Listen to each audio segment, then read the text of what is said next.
Wedding photographers, what was your "they're not gonna last long" moment? I shot a wedding a few years ago that I still think about when people ask about the worst couples I've worked with. It was a big, over-the-top event, and from the moment I arrived, the bride made it clear that she was in charge of everything, and that everyone else existed solely to cater to her whims. Her mother had slipped me a generous tip just for showing up and not walking out during the chaos, which immediately set the tone. The bride had this habit of snapping her fingers whenever she wanted someone to do something. She clicked at the caterers, the photographers, the florist, anyone in sight. If she wasn't satisfied with how someone moved or did their job, she would berate them loudly in front of other staff and guests. It was exhausting to watch, and even harder to keep a professional demeanor. She had a way of making everyone feel small, like we were all failures in her personal universe unless we anticipated every single demand before she even voiced it. At one point, I watched her berate the DJ for grabbing a sandwich. He had been there for hours, maybe 8 at that point, setting up and making sure everything was perfect. She screamed that he should have brought his own food and that the cost of the sandwich would be deducted from his paycheck. The sheer audacity of expecting someone to work that long and then punish them for eating something during a break stunned everyone.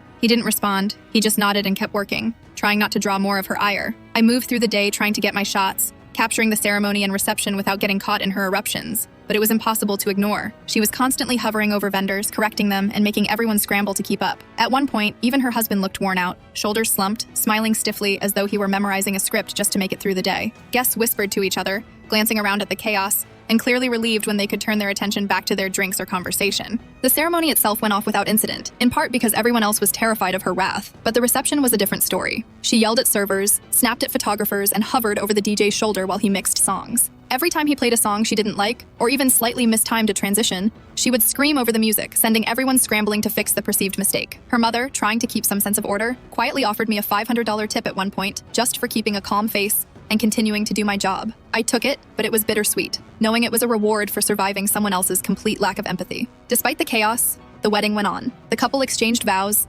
danced, and smiled for the cameras. They had all the trappings of a perfect day, but the tension was palpable, lingering in the air like a storm cloud. Every laugh from the guests felt strained, every toast polite but cautious, and the staff moved like ghosts, careful not to attract attention or criticism. I later heard that the couple ended up divorced within 3 years. They had 3 kids together in that time, all with names that seemed almost deliberately eccentric, the kind you'd expect from parents more focused on appearances than practicality. Knowing what I'd witnessed that day, it didn't come as a shock. The foundation of that relationship seemed less about mutual respect and love, and more about control, ego, and performance. Even now, when I remember that wedding, I can still see her snapping her fingers, hear the tension in the DJ's movements, and feel the strange mix of awe and relief among everyone trying to survive the day. The $500 tip from her mother was a small consolation, a nod to the insanity I had endured. It was one of those weddings that didn't just capture the couple. It captured the dysfunction, the raw personality traits that hinted at exactly how things would unfold in the years to come.